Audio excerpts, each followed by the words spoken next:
अस्सलामुअलैकुम नाज़रीन, मैं मोहम्मद असलम हुसैन सियासत की ख़बरों में आप सबका इस्तकबाल करता हूँ। आज 8 फरवरी 2025 है। इस्लामिक तारीख के हिसाब से आज 9 शाबान 1446 हिजरी है। पेश है आज की कुछ अहम खबरें।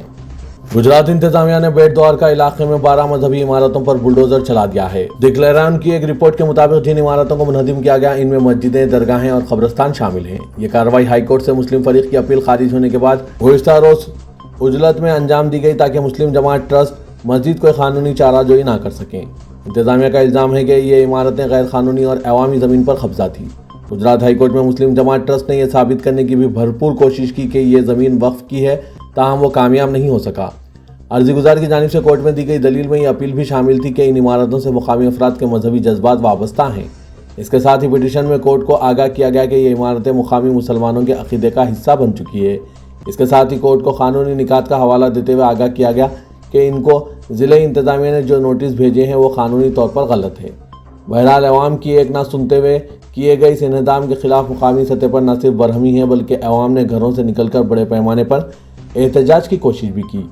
इमरान शेख जो पेट द्वारका के ही रहने वाले हैं, उन्होंने इंहदामी कार्रवाई पर बरहमी का इजहार करते हुए कहा कि ये सिर्फ इमारतें नहीं हैं, ये हमारी सकाफत, हमारी तहजीब, हमारी तारीख का हिस्सा है, हमारे जज्बात इनसे वाबस्ता हैं। उन्होंने कहा कि हुकूमत की कार्रवाई ने शदीद तकलीफ पहुंचाई है।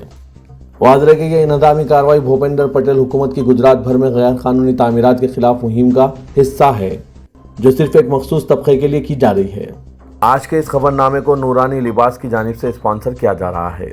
नूरानी लिबास की एंड ऑफ सीजन सेल सिर्फ आपके लिए। पार्टी वेयर हो, फेस्टिव एथनिक वेयर या फिर ट्रेडिशनल रेगुलर वेयर, सब कुछ 50% तक डिस्काउंट पर दस्तयाब है। 15 दिसंबर से जारी है हमारी एंड ऑफ सीजन सेल। नूरानी लिबास, नवाबी शहर का नवाबी नजराना, शेरवानी, पठानी और कुर्तों का खजाना।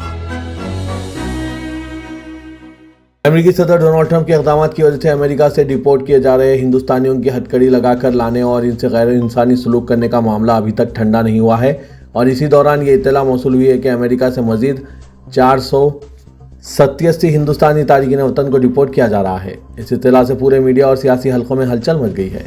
खुद मरकजी हुकूमत इस इत्तला से काफ़ी तशवीश में मुब्तला है, क्योंकि अगर इस मरतबा भी हिंदुस्तानी शहरियों को ऐसे ही हथकड़ी लगाकर लाया जाता है तो फिर मामले को हुकूमत संभाल पाएगी। इस दौरान खारजा सेक्रेटरी विक्रम मिस्री ने इस इत्तला की तस्दीक कर दी है कि अमेरिका से मजीद 487 हिंदुस्तानियों को वापस भेजा जा रहा है। ये सभी वहाँ पर गैर कानूनी तौर पर गए थे। उन्होंने कहा कि इन 487 हिंदुस्तानियों को वापस भेजने के बाकायदा अहकाम जारी कर दिए गए हैं और बहुत जल्द इन्हें भी हिंदुस्तान भेज दिया जाएगा। रियासत उत्तर प्रदेश के संभल में सुप्रीम कोर्ट के रहनुमा खतूत की खिलाफ वर्जी करते हुए किए गए बुलडोजर एक्शन के खिलाफ वहीं अदालत की पिटीशन को अदालत ने खारिज करते हुए अर्जी गुजार को हाईकोर्ट से रुजू होने की हिदायत दी। दरख्वास्त गुजार का मौक़िफ़ है कि 13 नवंबर 2024 को सुप्रीम कोर्ट ने मुल्क में नोटिस और समाअत का मौका दिए बगैर बुलडोजर कार्रवाई पर पाबंदी आयद की थी। इसके बावजूद इनकी फैक्ट्री को मुनहदिम कर दिया गया और इन्हें अपना मौक़िफ़ पेश करने के लिए वक्त नहीं दिया गया। जस्टिस भूषण रामाकृष्णन गोई और जस्टिस के विनोद चंद्रन की बेंच ने दरख्वास्त गुजार मोहम्मद गयूर को पहले हाईकोर्ट जाने की हिदायत देते हुए कहा कि वहां जाएं और अपील दाखिल करें। हम तमाम ज़रूरी हिदायत जारी कर चुके हैं। बेंच ने कहा कि हम समझते हैं कि इस मामले की हाईकोर्ट में बेहतर सुनवाई हो सकती है, इसलिए हम पिटीशन को खारिज करते हैं और अर्जी गुजार को आज़ादी देते हैं कि वह हाईकोर्ट से रुजू हों। गयूर अहमद का इल्ज़ाम है कि 10 और 11 जनवरी 2025 को संभल में इनकी फैक्ट्री को बगैर किसी पेशगी इत्तला या नोटिस के मुनहदिम कर दिया गया। इस मामले की समाअत 24 जनवरी को एक हफ्ते के लिए मुलतवी की गई थी, क्योंकि दरख्वास्त गुजार के वकील ने दलाइल देने वाले वकील की गैर मौजूदगी की वजह से मोहलत तलब की थी। उत्तर प्रदेश के बरेली में खानगी जायदाद पर चंद मुसलमानों की जानिब से नमाज जुमा का एहतमाम करने पर हिंदू तंजीम की जानिब से शिकायत दर्ज कराने पर पुलिस ने 4 अफराद को गिरफ्तार कर लिया है। पुलिस ने इनके खिलाफ खानगी जायदाद पर बगैर इजाज़त जमा होने और नज़्म व नस्ख को दरहम बरहम करने का इल्ज़ाम आयद किया। मुकामी पुलिस ने बताया कि मुकामी गाँव के सरपंच मोहम्मद आरिफ के खिलाफ FIR दर्ज की गई है। बताया गया कि हिंदू जागरण मंच के यूथ विंग की जानिब से ड्रोन के जरिए एक तस्वीर लेकर पुलिस को भेजी गई, जिसमें देखा गया है कि चंद मुसलमान एक शेड के नीचे नमाज अदा कर रहे हैं। हिंदू जागरण मंच यूथ विंग के सदर हिमांशु पटेल ने इस सिलसिले में पुलिस में शिकायत दर्ज कराई। बताया जाता है कि यह प्लाट गाँव के सरबराह के खानदान की मिल्कियत है। मुकामी अफराद यहाँ वक्त ब वक्त नमाजें अदा कर रहे हैं, जिस पर मुकामी हिंदुओं ने एतराज़ करना शुरू कर दिया। मुसलमानों ने इस मुकाम पर एक शेड भी तामीर किया है जहाँ नमाजें अदा की जा रही है। पुलिस ने बताया कि 7 अफराद के खिलाफ FIR दर्ज किया गया है, जिनमें गांव का प्रधान मोहम्मद आरिफ भी शामिल है। इन 7 अफराद के खिलाफ भारतीय संहिता की दफा 223 अवामी नुमाइंदे की जानिब से नज़्म व नस्क को दरहम बरहम करने के तहत मुकदमा दर्ज किया गया। पुलिस ने बताया कि 4 अफराद को गिरफ्तार कर लिया गया, जबकि 3 अफराद मफरूर हैं जिन्हें तलाश किया जा रहा है। गिरफ्तार होने वालों में गांव के प्रधान का भाई मोहम्मद शाहिद भी शामिल है। महाराष्ट्र के असेंबली इंतखाबात में बेज़ाब्तगियों के इंकशाफ के लिए महाविकास अघाड़ी के लीडर राहुल गांधी, सुप्रिया सुले और संजय रावत ने नई दिल्ली के कॉन्स्टिट्यूशन क्लब में मुश्तरका प्रेस कॉन्फ्रेंस की। प्रेस कॉन्फ्रेंस के खिताब में राहुल ने कहा कि हम अवाम को महाराष्ट्र इंतखाबात से मुतालिक कुछ अहम मालूमात देना चाहते हैं जो हमने दरियाफ्त की है। हमारी टीम ने वोटर लिस्ट और वोटिंग पैटर्न का तफसीली जायजा लिया और बदकिस्मती से हमने इसमें मुतअद्दिद बेज़ाब्तगियां पाई है। राहुल ने कहा कि 2019 के असेंबली इंतखाबात और 2024 के लोकसभा इंतखाबात के दरमियान 5 साल में 32 लाख वोटर्स का इजाफा हुआ। ताहम लोकसभा इंतखाबात और 2024 के असेंबली इंतखाबात यानी महज 5 माह के अरसे में 39 लाख वोटर्स का इजाफा हो गया। ये कैसे मुमकिन है? राहुल ने सवाल किया कि ये 39 लाख वोटर्स कौन हैं? ये इतनी तादाद है जितनी हिमाचल प्रदेश के तमाम वोटर्स की तादाद है। राहुल के मुताबिक दूसरा नुकता यह है कि महाराष्ट्र में वोटर्स की तादाद रियासत की मुकम्मल वोटिंग आबादी से ज़्यादा कैसे हो गई। राहुल गांधी ने यह भी इल्ज़ाम लगाया कि असेंबली इंतखाबात से पहले अक़लियती बरादरी, दलितों और कबायली बरादरी के हज़ारों वोटर्स के नाम वोटर लिस्ट से निकाले गए या फिर इन्हें चुपचाप दूसरे बूथ पर डाल दिया गया। इसलिए हम इलेक्शन कमीशन से हतमी वोटर लिस्ट मांग रहे हैं। उन्होंने बताया कि हमने इलेक्शन कमीशन से मुतअद्दिद मरतबा तफसील मांगी लेकिन अब तक नहीं दी गई है।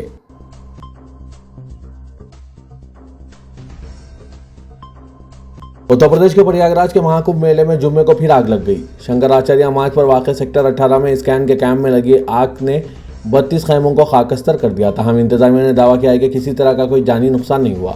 आग लगने के बाद फिर एक मरतबा इलाके में अफरा तफरी मच गई। फायर ब्रिगेड की गाड़ियों ने मौके पर पहुंचकर काफ़ी मशक्क़त के बाद आग पर काबू पा लिया। गुज़िश्ता 20 दिनों में आतिशज़दी का यह तीसरा वाक़ा है। सूरत हाल इस वक्त है जब योगी हुकूमत ने आग पर काबू पाने के लिए जदीद टेक्नोलॉजी से मज़ीद 50 फायर स्टेशन और 20 फायर पोस्ट बनवाए हैं और फायर सर्विस को बेहतर बनाने के लिए 131 करोड़ से ज़्यादा खर्च किए हैं। इससे कबल भी मेले में 19 जनवरी को सेक्टर 19 में वाक़ गीता प्रेस के कैंप में आग लग गई थी, जिसके सबब सेक्टर 18 और 19 में मौजूद तकरीबन 250 से 300 कैंप जलकर राख हो गए थे। रियासत महाराष्ट्र के मुख्तलिफ इलाकों से वक्फे से बर्ड फ्लू की खबरें सामने आ रही है। अब नागपुर से इत्तला मिली है कि बर्ड फ्लू के सबब 3 मुर्गियों की मौत वाक़ हो गई, जिसके बाद इंतजामिया ने 3000 से ज़्यादा मुर्गियों को ठिकाने लगा दिया और इलाके में ज़रूरी इक़दाम शुरू कर दिए। इत्तला के मुताबिक नागपुर शहर के मशहूर ताजबाग इलाके में वाक़ यासीन प्लॉट में एक चिकन सेंटर में 3 मुर्गियों की मौत हुई। इस पर मुकामी अफराद ने वक्त ज़ाया किए बगैर इंतजामिया को खबर की। महकमे मवेशी पालन के अफसरान ने इस चिकन सेंटर पहुंचकर मुर्गियों के नमूने हासिल किए और जांच के लिए भोपाल की लेबॉरेटरी भेज दिया। वहां से रिपोर्ट आई है कि जिन मुर्गियों की मौत हुई है इनमें बर्ड फ्लू की अलामतें पाई गई। फौरी तौर पर नागपुर म्यूनसिपल कॉरपोरेशन के महकमा सेहत ने इलाके की 3054 मुर्गियों को ठिकाने लगा दिया। इन मुर्गियों के साथ इनके खाने पीने में इस्तेमाल होने वाली चीज़ों को भी दफन कर दिया गया।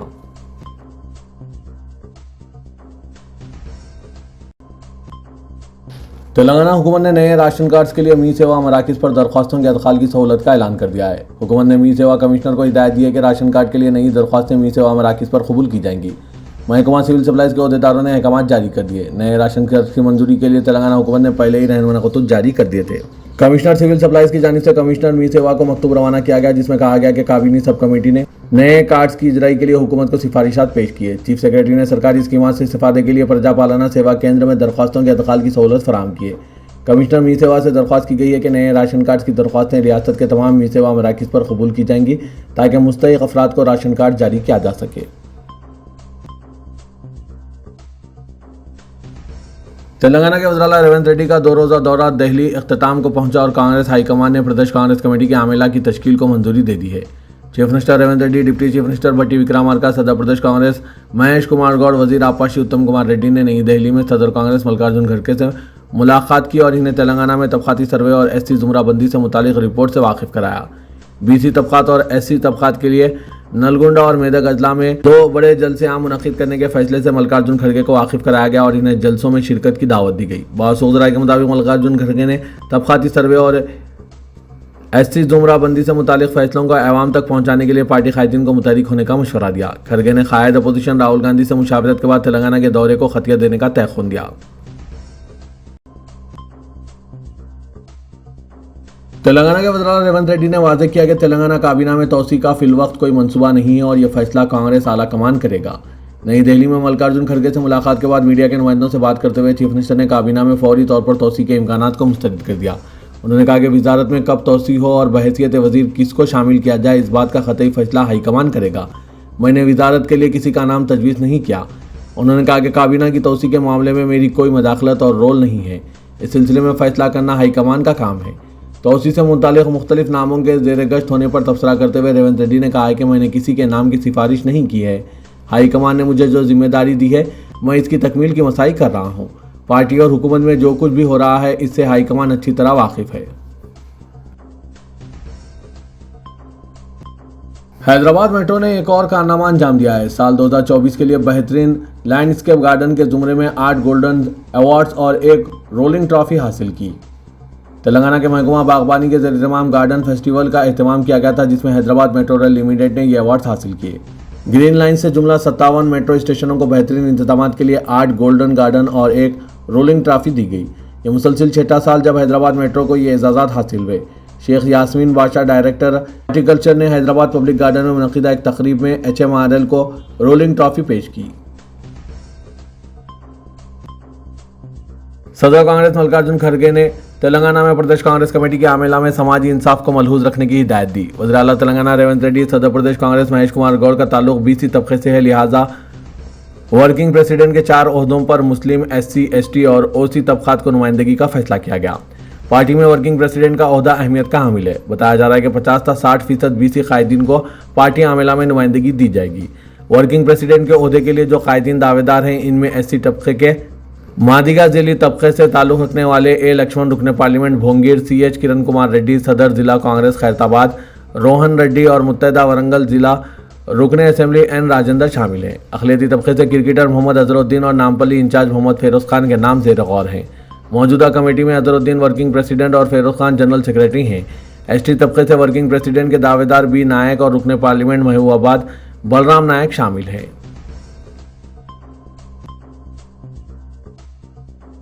प्रदेश कांग्रेस कमेटी की जानिब से गांधी भवन के अहाते में एहतजाज मुनज़्ज़म करते हुए अमेरिका से हिंदुस्तानियों की वापसी के तरीक़ेकार की सख्त मज़म्मत की गई। सैकड़ों की तादाद में कांग्रेस कारकुनों ने मुजाहरा करते हुए अमेरिका के खिलाफ नारेबाजी की और नरेंद्र मोदी हुकूमत को तनकीद का निशाना बनाया।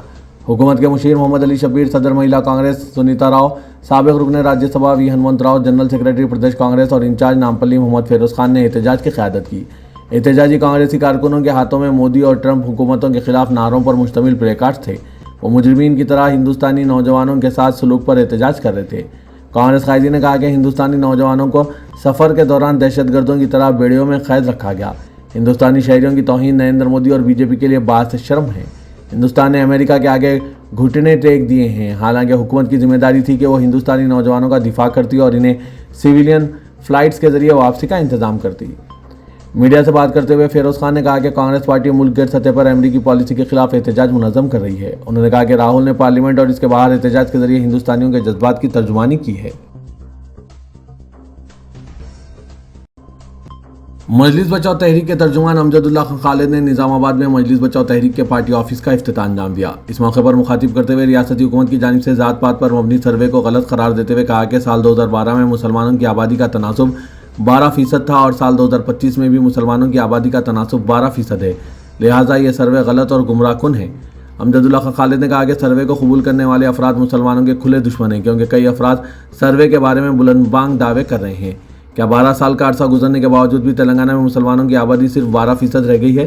कम अज़ कम आधा फीसद भी बढ़ाकर नहीं बताया गया। चुनांचे ये सरासर गलत गुमराहकुन सर्वे है। इसे कबूल करने वाले मुसलमानों को भी तनकीद का निशाना बनाते हुए कहा कि चंद अफराद सर्वे के बारे में चीफ मिनिस्टर रेवंत रेड्डी और मोहम्मद अली शब्बीर से इज़हार तशक्कुर कर रहे हैं, लेकिन मोहम्मद अली शब्बीर को हुकूमत की जानिब से अंजाम दिए जाने वाले मामलात की कोई इत्तला नहीं है। गवर्नमेंट एडवाइज़र रहने के बावजूद भी इनसे कोई राय हासिल नहीं की जा रही है। इंदिरा हाउसिंग कमेटियों में मुसलमानों को शामिल नहीं किया गया और सर्वे में भी मुसलमानों का कोई नुमाइंदा शामिल नहीं था। उन्होंने कांग्रेस पर तनकीद करते हुए कहा कि अभी तक काबीना में मुस्लिम नुमाइंदे को वजारत में शामिल नहीं किया गया और 40 कॉरपोरेशनों में से सिर्फ एक ही कॉरपोरेशन में एक ही मुसलमान को चेयरमैन की हैसियत से नामजद किया गया है। उन्होंने मजलिस इत्तेहादुल मुस्लिमीन को भी तनकीद का निशाना बनाते हुए कहा कि यह हमेशा मौका परस्त रहे हैं। जिस वक्त BRS थी उस वक्त ये कांग्रेस के खिलाफ थे और आज कांग्रेस की तायद में है। कल अगर BJP इख्तिदार में आ गई तो राजा सिंह से भी दोस्ती करने से पीछे नहीं हटेंगे। मुस्लिम क़यादत पर तनकीद करते हुए अमजदुल्ला खान खालिद ने कहा कि दिल्ली में अरविंद केजरीवाल को RSS का छोटा रिचार्ज की हैसियत से पेश किया गया। इसी तरह तेलंगाना में बीआरएस के इख्तिदार के दौर के मौके पर और इंतखाबात के मौके पर रेवंत रेड्डी को आरएसएस का छोटा रिचार्ज कहा था और केसीआर को गुड फ्रेंड कहा था, और अब रेवंत रेड्डी को गुड फ्रेंड कहा जा रहा है। नाज़रीन, अमजदुल्ला खान खालिद के ख्यालात पर आपकी क्या राय है? क्या ये सच बोल रहे हैं? कमेंट के जरिए ज़रूर बताइएगा।